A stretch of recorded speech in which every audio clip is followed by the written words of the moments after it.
नमस्कार दोस्तों, मेरी आज की इस कहानी का नाम है इंतजार। घर में नेहा भी पूरी तरह से घुसी भी नहीं थी कि सास मधुबाला जी को बरामदे में खड़े देख समझ गया कि अब कुछ बड़ा होने वाला है, क्योंकि कभी भी इस तरह से बरामदे में खड़े होकर उसका इंतजार नहीं करती थी। यह टाइम तो उनका टीवी का होता था, जिसमें वो अपने पसंदीदा एकता कपूर के सास बहू का सीरियल देखती थी। फिर उसने अपने पति सजल की तरफ देखा। उसके चेहरे के हाव भाव बता रहे थे कि इन्हीं जवाब में नम ने फोन करके यहाँ कुछ कहा है और अभी थोड़ी बहुत शांति नजर आ रही है। अभी थोड़ी देर में तूफान में बदलने वाली है। इससे पहले कि तूफान यही बरामदा में आ जाए, घर में घुस जाना ही ज्यादा बेहतर है, वरना आते जाते लोग बेवजह यहाँ तमाशा देखेंगे। फटाफट अंदर अपने कदम बढ़ाती हुई नेहा सोचने लगी कि आखिर मैंने ऐसा क्या किया है। मैंने तो ऐसा कोई काम नहीं किया था जिससे कोई नाराज हो जाए। दिमाग पे काफी जोर दे दिया कि आखिर कोई बात हुई थी क्या मेरे मायके में। ऐसा कुछ हुआ था जिसके कारण ये लोग मुझसे ऐसे नाराज हो गए। उसे कुछ समझ में नहीं आ रहा था कि आखिर हुआ क्या है, लेकिन उसे ज्यादा इंतजार नहीं करना पड़ा, क्योंकि सासू माँ शायद भरी हुई बैठी थी। उन्होंने उसके पीछे पीछे आते हुए बोलना शुरू किया, बहू ये कोई अच्छी बात है क्या? क्या जरूरत है तुम्हें अपने मायके में अपने ससुराल वालों की बुराई करने की? तुम उनसे वहां मिलने जाती हो या हम लोगों की बुराई करने जाती हो? सास बोल पड़ी, मैंने कब इन लोगों की बुराई की? मन ही मन सोचते हुए नेहा अपने दिमाग पे जोर दे रही थी, पर उसे ऐसा कुछ भी याद नहीं आ रहा था कि उसने बुराई की थी अपने मायके में। तभी पति सजल बीच में ही बोले, क्या जरूरत हुई अपने मायके में ये कहने की कि घर का सारा काम तुम ही करती हो? अरे तुम इस घर की बहू हो तो इस घर का काम की जिम्मेदारी भी तुम्हारी है। फिर वह ढिंढोरा पीटने की क्या जरूरत थी? तुम अकेले काम करती हो। पति बीच में बोल पड़े। सजल अपनी बात बोलकर चुप हो गया, पर नेहा को सचमुच अभी भी याद नहीं आ रहा था कि उसने ऐसा कुछ कहा था जिससे ससुराल वालों की बुराई हो या यूं कहे कि बदनामी हो थी। उसे कुछ भी याद नहीं था। बहू, इतना तो तुम्हारे मायके में भी सबको अच्छे से पता होगा कि तुम इस घर की बहू हो, तो उस नाते इस घर की जिम्मेदारी तुम्हारी है। फिर बेवजह इतनी बड़ी बात करने की क्या जरूरत थी? उन लोगों को तो यही लगेगा कि तुझे इसे अकेले ही घर का सारा काम काम करवाते हैं हम लोग। सास बोल पड़ी। मधुबाला जी बोली तो नेहा ने कहा, मम्मी जी मैंने तो ऐसा कुछ भी नहीं कहा कि आप लोग मुझसे अकेले काम करवाते हो। बीच में ही बोल पड़ी बहू, अच्छा अब तुम्हारे कहने का मतलब है कि मैं झूठ बोल रहा हूँ? मैं वही बैठा था, कोई अपने कान बंद करके नहीं बैठा था। सुनाई मुझे भी दे रहा था। जब तुम्हारी मम्मी ने सबके सामने तुम्हें वहां रुकने के लिए कहा तो तुमने क्या बहाना बनाया था? यही कहा था ना कि तुमने मुझे घर पर कौन काम है इसलिए मैं रुक नहीं सकती, मुझे घर पे काम है। सजल की बात सुनकर नेहा का मन चाहा कि अपना सिर पीट ले। ये आदमी कब कौन सी बात पकड़ लेता है, समझ में नहीं आता है, और फिर उस बात का अर्थ का अनर्थ कर देता है। सचमुच दोनों माँ बेटी की सोच एक ही जैसी है।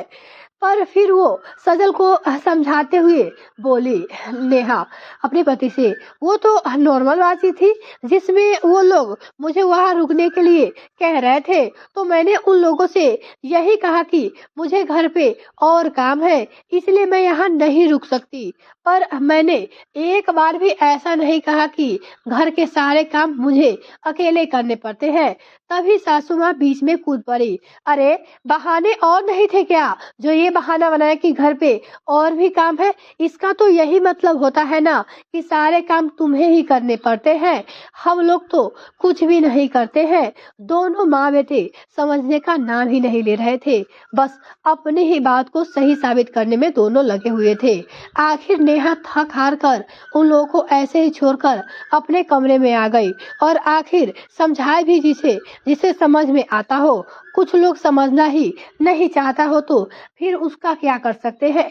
अक्सर ही नेहा के साथ ऐसा ही होता था, उसकी जरा जरा सी बात को पकड़ा जाता था और फिर उसे तोड़ मरोड़ कर उसका अर्थ का अनर्थ कर दिया जाता था। और ये आदत सिर्फ मधुबाला जी की नहीं थी, बल्कि उसके इकलौते बेटे सजल की भी थी। यही आदत थी, दोनों माँ बेटे की यही आदत थी। और ये अपनी शादी के 1 सप्ताह बाद ही उसे समझ में आ गया था। और इन लोगों की सोच कितनी नकारात्मक है। उसकी शादी के 1 सप्ताह बाद ही उसके भाई भाभी वापस चेन्नई लौट रहे थे, जहाँ पे वो लोग जॉब करते थे। तो जाने से पहले वो लोग नेहा से मिलने उसके ससुराल आ गए। सब कुछ सही चल रहा था, तभी भाभी ने जाते समय कहा अपनी ननद से कि नेहा जी, अब तो आपका मन लग गया होगा अपने ससुराल में। नेहा की भाभी बोली। तब नेहा ने मुस्कुराते हुए कहा, भाभी यहाँ सब तो ठीक है, लेकिन आप लोगों की बहुत ही याद आती है। जब भैया भाभी रवाना हो गए, उसके बाद ही अपने कमरे में आ गई और 15 मिनट बाद ही सजल गुस्से में तमतमाते हुए कमरे में आए और बोले, क्या जरूरत थी यह सब कहने की? तुम हमारे साथ कौन सा गलत व्यवहार तुम्हारे साथ हम करते हैं जो तुम्हें उन लोगों की याद आती है? बोलने से पहले एक बार सोचा भी नहीं तुमने? ये बात पति थी। उसकी बात सुनकर नेहा हैरान रह गई। वो कुछ कहते उस तब तक मधुबाला जी कमरे में आ गई और बोली, बहू, अपने ससुराल की इज्जत अपने मायके वालों के सामने बनाना और बिगाड़ना तुम्हारे हाथों में है। और कितनी आसानी से तुमने कह दिया कि आप लोगों की बहुत ही याद आती है। अरे ये कहकर तुमने हमारे प्यार और सम्मान का अपमान कर दिया। मुझे तुमसे ये उम्मीदें तो बिल्कुल भी नहीं थी। जब उसे अपना पक्ष रखना चाहा तो दोनों ने चिल्लाना शुरू कर दिया। बहस बढ़ती देखकर नेहा ही चुप हो गई थी। आंखों में आंसू आ गए थे, पर उन लोगों के आंसुओं की कद्र इस घर में किसी को नहीं थी। नेहा रो रही थी, लेकिन किसी को मतलब नहीं था।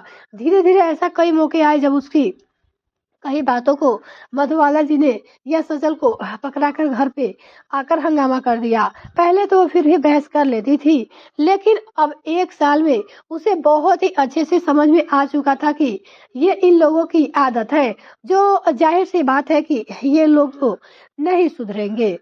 1-2 बार उसने मेरी मम्मी से भी यह कहा था, लेकिन उसकी मम्मी ने एक ही बात अपनी बेटी यानी कि नेहा से कही थी, बेटा, हर इंसान का अपना सोचने का नजरिया है। कुछ लोग इतने नकारात्मक होते हैं कि उन्हें हर चीज गलत ही नजर आती है। ऐसे लोग कब किस बात को पकड़ ले पता ही नहीं चलता। उसके पीछे अपनी ऊर्जा खराब करने से अच्छा है कि तुम खुश रहा करो। ऐसे लोगों को जितना इग्नोर करोगी उतना ही तुम्हारे लिए अच्छा रहेगा, क्योंकि कुछ लोगों पे समझने का कोई फायदा नहीं होता, तो उन्हें उनके हाल में छोड़ देनी चाहिए। धीरे-धीरे उसने अपने आप को बदल दिया। अब जैसे ही ये लोग बहस करते थे, वो सिर्फ एक बार अपना पक्ष रखती थी। अगर नहीं समझते तो उठकर अंदर चली जाती थी। आखिर वो अच्छे से जानती थी कि भैंस के आगे बीज बनाने से कुछ नहीं होगा। भैंस तो नाचेगी नहीं और अपनी ऊर्जा यूं ही खराब होती रहेगी, तो फालतू ही अपनी ऊर्जा क्यों खराब करना। यह कहानी आपको कैसी लगी दोस्तों, कमेंट में लिखकर जरूर बताइएगा। अगर आपको ये कहानी पसंद है तो वीडियो को लाइक और चैनल सब्सक्राइब करना बिल्कुल ना भूलें। इसी तरीके के और सारी कहानी सुनने के लिए हमारे साथ जुड़े रहे। इस वीडियो को देखने के लिए बहुत बहुत धन्यवाद। और आप अपनी प्रतिक्रिया कमेंट में लिखकर जरूर बताइएगा आपकी इस वीडियो पर क्या राय है। धन्यवाद।